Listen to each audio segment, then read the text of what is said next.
the ERi-TV news broadcast crew and I, Delates Ahaya, are now ready for your daily news briefing at 10:30 local time. But first, let us catch up with the major headlines.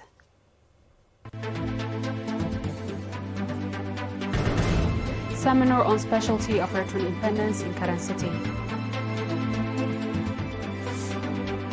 Concert for children in connection with Independence Day anniversary in Bahti's Square. France hands over military sites to Senegal.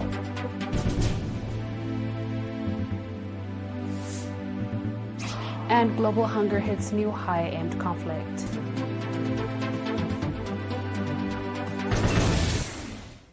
On our local news, a seminar on the specialty of Eritrean independence was conducted in Karen City on 15th and 16th May for the government workers, members of defense forces, the public, and students.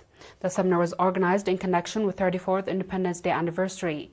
The seminar, delivered by Mr. Daniel Iyasu, head of the Foreign Relations of the Eritrean Union of Eritrean Youth and Students, focused on the unique aspect of Eritrean independence in nurturing nationalism and patriotic society. It also addressed external hostiles and conspiracies, as well as the resilience of Eritrean people and the government.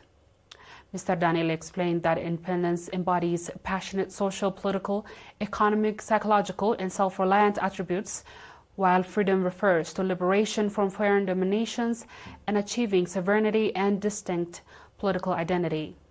He further stated that Eritrea today is a nation with a free political stance on that stands independently without expecting external charity, protects its cultural values, ensures sovereignty, and upholds social justice.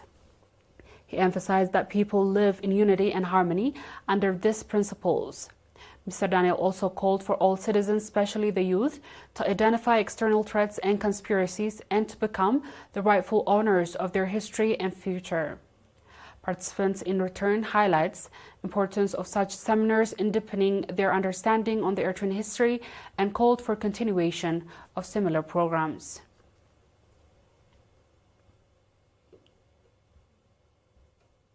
A concert for children held in connection with 34th Independence Day anniversary took place yesterday at Bahti's Square under the theme Our Cohesion, Our Armor.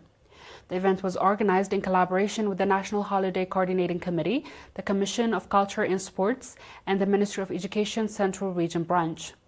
The program featured cultural and artistic performances in various Eritrean languages by Fiorina and Hello Children cultural troupes, along with artist Jonas Mehret Abmainas. Parents and program coordinators emphasized the importance of such events in instilling noble societal values and nationalism among children. The event was attended by over 22,000 children from 37 elementary schools in Asmara.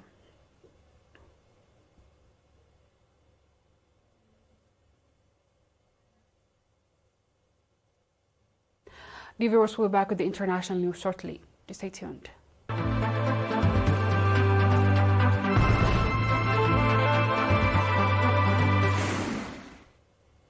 Welcome back. France has officially transferred control of the Contre-Miral Protect military base to Senegal, a third military site handed over to Dakar this year, the French embassy said. The two other sites, Merchal and Saint-Exupéry, were handed over in March. All three sites are located in Dakar, in Senegalese capital. All remaining French-operated facilities in Senegal are scheduled to be transferred by the summer of 2025, following a mutual agreed timetable, an embassy said in a statement on Thursday. On February 12, the Foreign Minister of France and Senegal issued a joint statement announcing the creation of a joint commission to oversee the phased withdrawal from French troops from Senegal.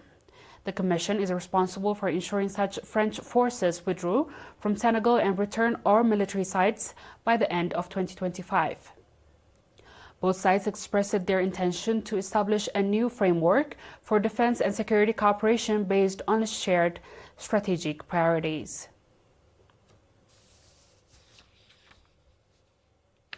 On our last news. Global hunger hit a new high last year, with the outlook of 2025 bleak, according to the United Nations-backed report. Acute food insecurity and children malnutrition rose for a sixth consecutive year in 2024, affecting more than 295 million people across 53 countries and territories, the 2025 Global Report on Food Crisis released on Friday warned. Conflict, weather extremes, and economic shocks were identified as the main drivers. The report, which provides its analysis through a collaborative effort with the United Nations agencies, stated that rise in hunger level of 5% over 2023 was the sixth in the row. Overall, 22.6% of population of the worst hit regions experienced crisis-level hunger or worse. Economic shocks such as inflation and currency devaluation helped push 59.4 million people into food crisis in 15 countries, including Syria and Yemen. Extreme weather, particularly El Nino-induced droughts and flood, shunted 18 countries into crisis, affecting more than 96 million people, especially in Southern Africa, Southern Asia, and the Horn of Africa. Dear viewers, we've come to the end of tonight's news. Let's have a recap of the headlines. Seminar on specialty of Eritrean independence in Karen City. Concert for children in connection with the Independence Day anniversary in Pakistan. France hands over military site to Senegal.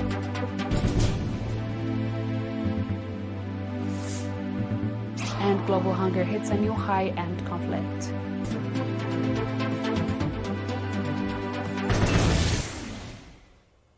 That wraps up our stories for tonight. Thanks for watching and have a good night.